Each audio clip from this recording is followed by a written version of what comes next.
నిత్యం హృదయానికి ఆనందాన్ని ఇవ్వడమనే కాదు, జీవన గమనంలో కరదీపికగా నిలిచి మార్గదర్శనం చేస్తోంది. ఈ సంసారంలో ధర్మసారం ఏమిటో తెలియజేస్తున్న ఈ సుభాషితాన్ని విందాం. ఓం నమో వెంకటేశాయ. జీవితంలో మనం అనేక జీవులతో కలిసి సహవాసం చేస్తూ ఉంటాం.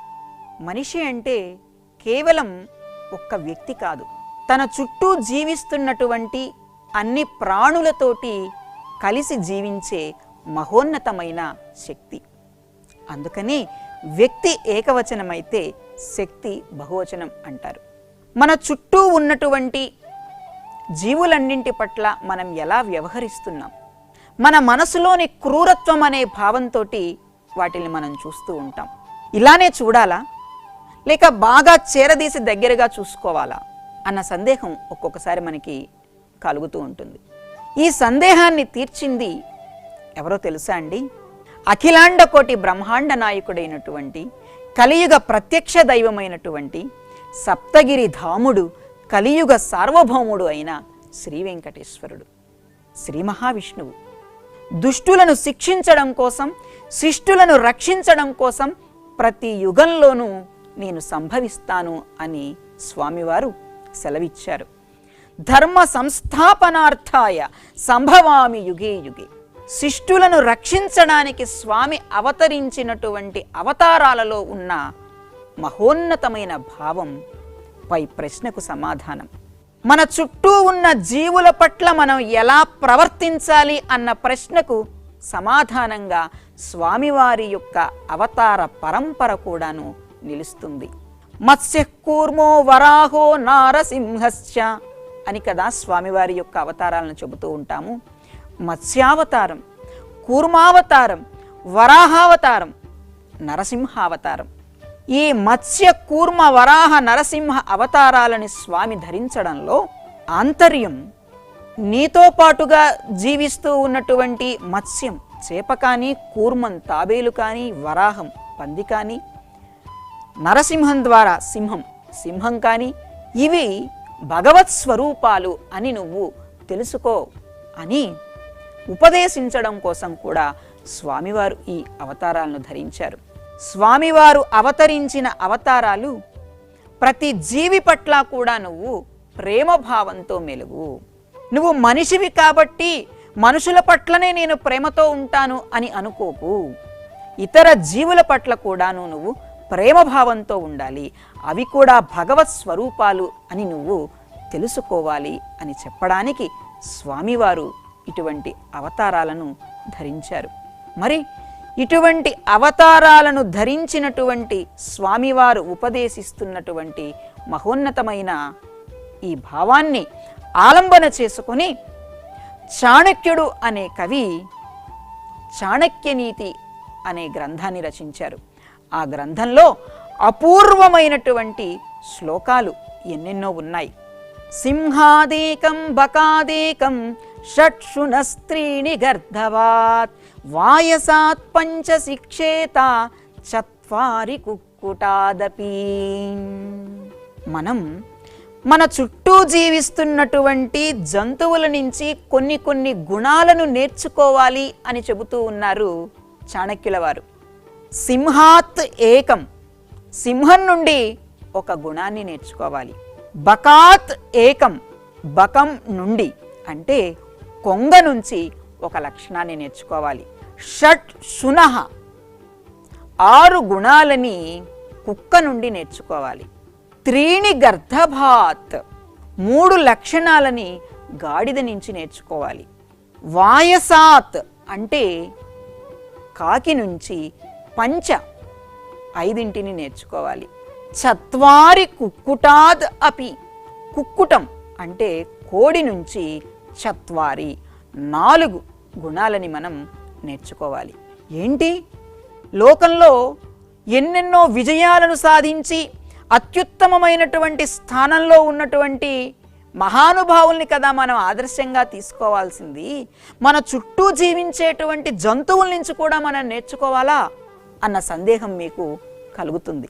ఆ సందేహాన్ని తీర్చడానికే ఒక్కొక్క జంతువు నుంచి మనం నేర్చుకోవాల్సినటువంటి గుణాలు ఏమున్నాయో చాణక్యుడు ఉపదేశం చేశాడు.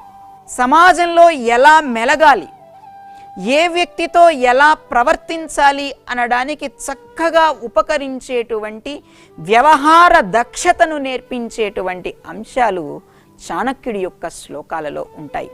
అందుకని చాణక్య నీతి లోకరీతి అని చెబుతారు.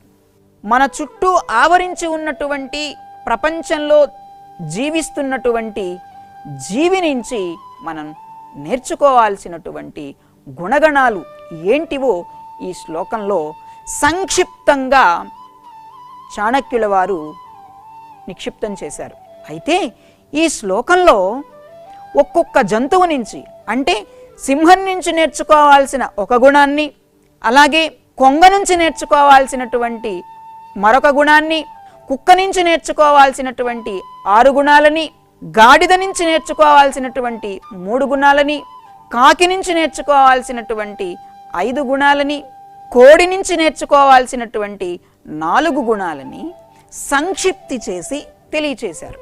ఆ గుణాలు ఏంటి అని మనం తెలుసుకోవాలి. మరి తెలుసుకోవాలని మీకు కూడా ఉంది కదూ.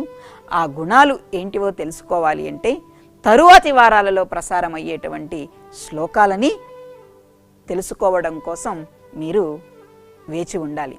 సంక్షిప్తీకరించి చెప్పినటువంటి ఈ శ్లోకాన్ని మరొక్కసారి మనం చూద్దాం.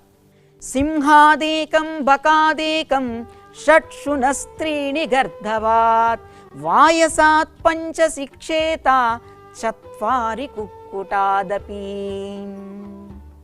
మాట్లాడగలిగేటువంటి శక్తి ఉన్నటువంటి జీవిని నేను, మనిషిని, అందరూ నా నుండే నేర్చుకోవాలి అనే అహంకార స్వభావం మానవ జన్మని ధరించినటువంటి మనిషిలో ఉంటుంది.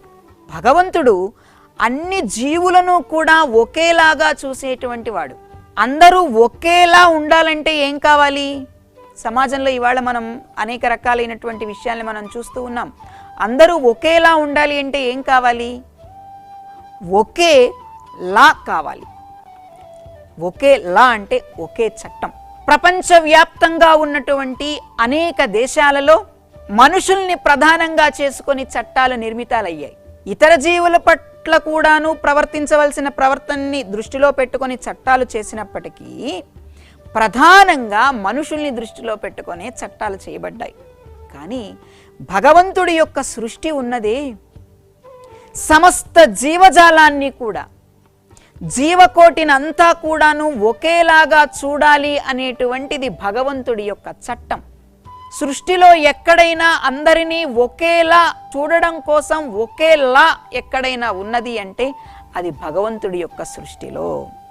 అందుకోసమే మన చుట్టూ జీవిస్తున్నటువంటి జీవజాలంలో కూడా మహోన్నతమైన గుణాలని ప్రోధి చేసి భగవంతుడు సృష్టిని చేశాడు. చిన్న చిన్న ప్రాణులే కావచ్చు, ఆ చిన్న చిన్న ప్రాణుల్లో కూడాను మహోన్నతమైనటువంటి గుణాలని భగవంతుడు సృష్టించాడు.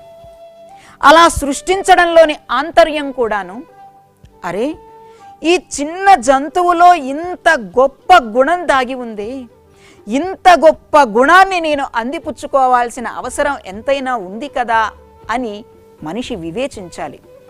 అలా వివేచించాలి అన్న ఉద్దేశంతో స్వామివారు వివిధ అవతారాలలో పశుపక్ష్యాదులను కూడాను అవతార ధర్మం కలిగినటువంటి వాటిగా భావించి ఆయన అవతరించాడండి. ఆ విషయాన్ని మనం అందిపుచ్చుకోవాలి. అంతే తప్ప మత్స్య జయంతి రోజున మత్స్య రూపంలో ఉన్నటువంటి భగవంతుణ్ణి పూజించడమో, లేదంటే కూర్మ జయంతి రోజున కూర్మావతారంలో ఉన్న స్వామిని అర్చించడం అంతటితో ఆగిపోకూడదు. అర్చించాలి. ఆ అర్చన వెనక ఉన్నటువంటి అసలైన తాత్విక భావాన్ని కూడా మనం అర్థం చేసుకోవాలి. అటువంటి తాత్విక భావాన్ని అర్థం చేసుకుంటే మన జీవితం పరమార్థం వైపు ప్రయాణం చేస్తుంది. అర్థం నుంచి పరమార్థం వైపుకు ప్రయాణం చేయాలి అంటే ఇదోండి ఇటువంటి శ్లోకాలలో చెప్పినటువంటి భావాలను మనం చక్కగా అర్థం చేసుకోవాలి. అర్థం చేసుకున్న ఈ భావాన్ని మన దైనందిన జీవితానికి చక్కగా సమన్వయం చేసుకోవాలి.